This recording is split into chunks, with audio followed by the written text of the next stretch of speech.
함께 말씀 은혜를 나누기 원합니다.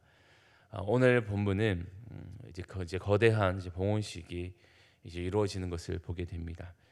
이제 62절 이후의 말씀에 보면 이제 봉헌식을 드려지는 내용이 담겨져 있는데, 솔로몬은 자신이 할 수 있는 또 최선의 모습으로 또 이 봉헌식을 드리는 것을 보게 됩니다. 63절에 보면 그가 많은 제물로 또 하나님께 또 화목 제물을 드렸다고 말하고 있습니다.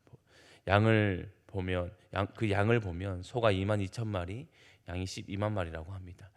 이거 한 번에 드릴 수 있을까라는 그런 이야기들이 또 분분하지만, 다만 학자들은 또 그것이 가능했을 것이다라고 보고 있고, 또 그 일들을 위해서 이제 준비되어 있던 많은 또 인력들도 가능했을 거라고 보여집니다.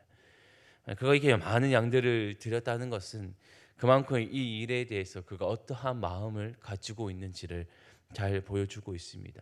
그도 그럴 것이 그의 아버지 다윗에서부터 그 마음을 품었던 일들이 이제 이 자신을 통하여서 이루어지는 것을 보면 그 감격이 이제 엄청나게 컸을 겁니다.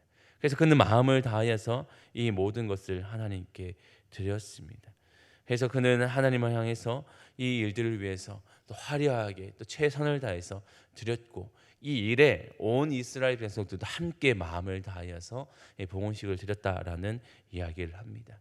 아마 이 일들을 참여했던 모든 사람, 이 광경을 보고 있었던 이스라엘 백성들과 또 온 회중들의 그 마음은 너무 뛰었을 겁니다. 그뿐 아니라 이 일을 하고 있는 솔로몬의 그 자신도 이 기쁨을 감추지 못할 만큼 기뻤으리라 생각되어집니다. 우리는 이 화려한 모습, 많은 제물을 하나님께 드리는 이 모습을 보면서 정말 대단하다라는 생각도 들지만, 그러나 우리가 먼저 주목해 봐야 될 것은 화려하게 많이 드려지는 그 이전의 그 모습, 그가 어떠한 마음으로 여기까지 왔고 어떠한 마음으로 하나님을 대하고 있는지를 먼저 주목해 보기를 원합니다. 오늘 56절인데요. 우리 56절 말씀을 함께 읽어보겠습니다. 56절입니다. 여호와를 찬송할지로다. 말씀하신 대로 그의 백성 이스라엘에게 태평을 주셨으니 그정 모세를 통하여 물은 말씀하신 그 모든 좋은 약속이 하나도 이루어지지 아니함이 없도다. 아멘.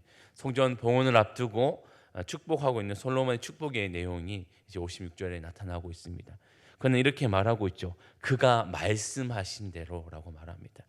이 모든 일들, 오늘 이제 봉헌식을 드려지는 이 성전 봉헌식을 드려지는 이 과정 가운데 이 모든 일들이 우리의 수고로 이루어진 것이 아니라 이렇게 이야기합니다. 이 모든 것은 우리의 노력의 결산물 또 산물로서 이루어진 것이 아니라 이 모든 것은 하나님의 신실하심, 하나님의 말씀하신 대로 모든 것이 이루어졌다라고 이야기를 하고 있습니다. 또 그는 이렇게 말합니다. 그 모든 좋은 약속이 하나도 이루어지지 아니함이 없도다. 다시 말해서 하나님이 말씀하신 모든 약속들이 성취되어졌다라고 이야기하고 있습니다. 이 말씀이 말하고 있는 것은 결국 하나님은 신실하게 지금까지 인도하고 계셨다라고 말하고 있습니다. 왜 우리가 이것을 주목해 봐야 될까요? 오늘 이 성전 봉헌식을 드리고 있는 솔로몬, 그는 천하 만국을 다 가진 자입니다. 그의 마음 가운데는 이 봉헌식을 드리는 것까지도 나의 노력과 나의 수고와 그리고 나의 재량과 능력으로 이루어졌다라고 생각할 수 있겠습니다. 그러나 그가 오늘 고백하는 것은 내가 한 것이 아니라, 우리가 한 것이 아니라 이 모든 것은 하나님이 말씀하신 대로 이루어진 것이다. 결국은 우리의 수고의 결과물이 아니라는 거죠. 이 고백이 왜 중요할까? 바로 그는 겸손한 마음으로 하나님을 대하고 있다는 것입니다. 모든 것을 누렸더라 하면 이 성전 하나 드려지는 것이 뭐 그리 대수로 여길 수 있을까요? 그러나 그는 이 모든 것까지도, 자신이 누리고 있는 이 모든 것까지도, 천하 만국을 누리는 것까지도, 태평을 누려가는 이 모든 것까지도 하나님께서 우리에게 허락하셨기에 우리는 이렇게 할 수 있다라는 그의 겸손한 고백이 이 가운데 있는 것입니다. 그가 정말 하나님 앞에 그 겸손한 마음이 있기에 오늘 또 그는 하나님 앞에 이 모든 것을 드리면서 기뻐하고 또 이 모든 일들을 진행하면서도 이와 같은 고백을 할 수 있었던 것입니다. 결국은 신실하게 일하시는 하나님의 손길이 미쳤음을 그는 온전히 받아들이고 있는 것을 보게 됩니다. 우리는 이 일을 향해서 에벤에셀 하나님이라고도 말을 하죠. 지금까지 일하시고 도우셨던 그 하나님, 그 하나님을 그는 찬송하고 있는 것입니다. 사실 이 모습이 우리의 인생들과 동일하지 않을까요? 우리의 인생들도 결국은 하나님의 신실하심에 기인하며 살아가는 것이 오늘 우리의 인생이 아닐까 싶습니다. 지금까지도 도우셨고 지금 또 도우시며 장래에도 도우실 그 하나님의 그 신실하심이 있기에 우리는 오늘 또 믿음으로 그 믿음의 걸음을 살아가고 있는 것입니다. 우리의 수고, 우리의 노력이 아니라 이 모든 것은 하나님의 신실하신, 하나님의 그 말씀하신 대로 이루어지는 것이 우리의 인생인 것입니다. 그래서 우리는 오늘 솔로몬과 같은 그런 고백이 있기를 원합니다. 나의 인생을 두고도, 그리고 우리가 행해지는 모든 일들을 두고서도 하나님 그 말씀하신 대로 이루어 주셨습니다. 하나님 나의 인생을 통하여서도 하나님 그렇게 말씀하시고 그 말씀을 성취하며 이루어 가십니다라는 그런 믿음의 고백을 할 수 있기를 소망합니다. 그런 믿음의 고백이 오늘 상관이 충만하기를 주님의 이름으로 축원합니다. 두 번째로 우리가 주목할 것은 제사장의 나라가 되게 하시는 하나님을 우리 주목해 볼 수가 있습니다. 우리 60절 말씀인데 우리 함께 읽겠습니다. 60절입니다. 이에 세상 만민에게 여호와께서만 하나님이시고 그 외에는 없는 줄을 알게 하시기를 원하노라. 아멘. 앞서 하나님의 신실하심에 대해서 또 말씀을 드렸습니다. 지금까지 그 신실하심에 미쳤다고 말했습니다. 그런 신실하신 하나님이 오늘 이스라엘 백성을 제사장의 나라가 되게 만들어 가고 계십니다. 이 약속은 어느 한 날에 주어진 것이 아니라 이전에 애굽을 나왔던 이스라엘 백성, 애굽에 종살이하면서 아무 보잘것 없었던 이스라엘 백성을 향하여서 하나님이 약속하셨던 그 말씀을 기인하여서 이제 성취되어지는 것을 보게 됩니다. 출애굽기 19장 5절에서 6절 말씀에 이렇게 말씀합니다. 세계가 다 내게 속하였나니 너희가 내 말을 잘 듣고 내 언약을 지키면 너희는 모든 민족 중에서 내 소유가 되겠고 너희가 내게 대하여 제사장 나라가 되며 거룩한 백성이 되리라. 너는 이 말을 이스라엘 자손에게 전할지니라 라고 말합니다. 하나님은 신의 산 언약, 또 하나님의 10가지 말씀을 주시는 그 앞서 그에게 주셨던 말씀은 그들에게 너희의 정체성은 너희가 내 말을 잘 듣고 나에게 그 말씀에 따라오면 너희는 나의 소유, 나의 백성, 나의 제사장 나라가 되게 하겠다라는 하나님의 말씀 그들에게 먼저 주어졌습니다. 제사장의 나라가 된다라는 것이 무엇일까요? 제사장의 나라, 제사를 드리는 그런 나라를 말하는 것이 아니라 하나님만 나타내는 나라입니다. 제사장의 나라는 하나님만 그들의 유일한 통치자요, 그들을 다스리는 이시요, 그들의 유일한 왕이 하나님이라는 것을 드러내는 나라가 이 제사장의 나라가 된다는 겁니다.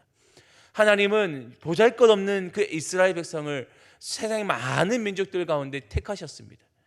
그들의 뛰어난 능력이 있어서가 아니라 보잘것없는 그들을 하나님이 택하기를 작정하셨던 거죠. 그리고 그들을 선택하셔서 그들을 제사장의 나라를 만들어 가십니다.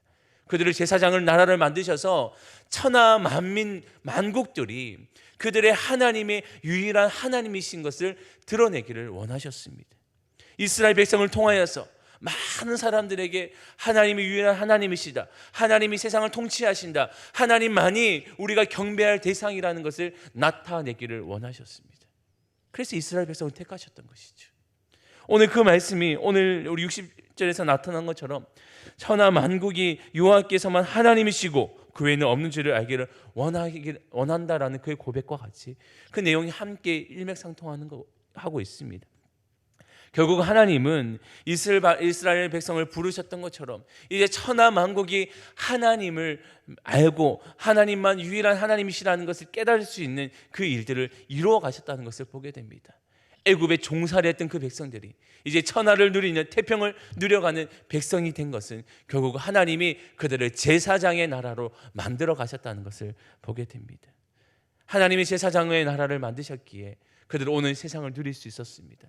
그리고 오늘 그들은 기쁨으로 이 하나님 앞에 성전을 봉헌할 수 있게 되었습니다. 오늘 우리도 결국은 하나님의 그런 부르심에 있는 하나님의 그런 제사장의 나라로 부름을 받은 그런 백성들인 줄 믿습니다.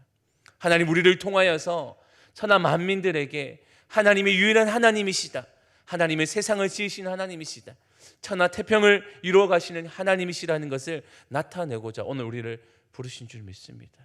그래서 우리는 우리의 삶을 통하여서 하나님을 마음껏 드러내기를 원합니다.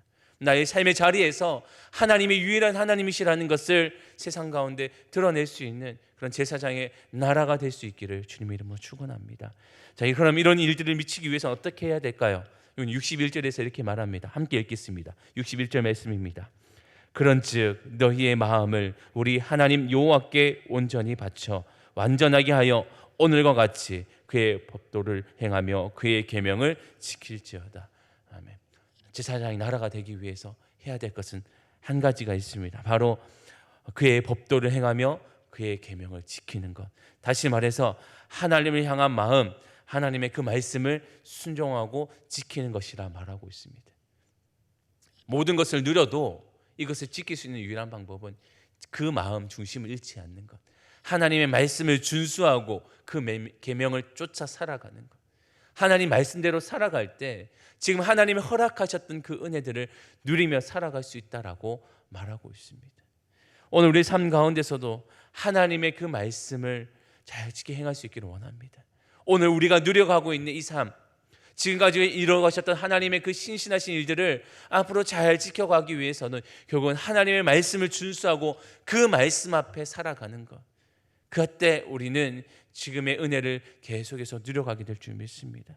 오늘 우리에게 주셨던 그 은혜를 잊지 않고 그가 말씀하신 대로 우리의 삶을 이루어가셨고 또 이루시고 앞으로 이루어가실 것을 늘 기대하시면서 오늘 이 한날의 삶 가운데서도 하나님이 내게 어떻게 역사하신지를 주목하시며 또 어떻게 내 삶을 이루어가신지를 주목하시며 살아갈 수 있는, 그리고 그 하나님만 찬송하고 높일 수 있는 이 한날의 삶이 될 수 있기를 주님의 이름으로 축원합니다. 아멘. 기도하겠습니다. 하나님 감사합니다. 오늘 말씀을 통하여서 또 세상을 이루어가시는 하나님, 또 이 모든 일들을 준행하시는 그 하나님의 신실하심을 함께 바라봅니다. 하나님, 오늘 우리는 화려한 외모보다 또 그 안에 내면에 이루어가시는 하나님의 일하심이 있음을 더욱더 바라봅니다. 하나님, 오늘 우리 인생들도 동일하게 그렇게 일하고 계신 줄 믿습니다. 오늘 우리 교회를 하나님 그렇게 이끌어가고 계심을 믿습니다. 하나님, 그렇게 우리는 하나님 말씀대로 이루어지는 삶을 바라보기를 원하오니 오늘 우리의 마음과 우리의 중심을 하나님 말씀에 두게 하여 주시고 또 우리의 모든 시선을 하나님 일하심을 바라볼 수 있도록 인도하여 주옵소서. 하나님, 계속해서 우리를 통하여서 제사장이 나라가 되게 하여 주시고 천하 만국 가운데 하나님을 마음껏 드러내며 살아갈 수 있는 인생들 될 수 있도록 인도하여 주옵소서. 하나님, 그렇게 오늘 우리 한날의 인생을 인도하여 주실 줄 믿사오며 거룩하신 예수님의 이름으로 기도합니다. 아멘.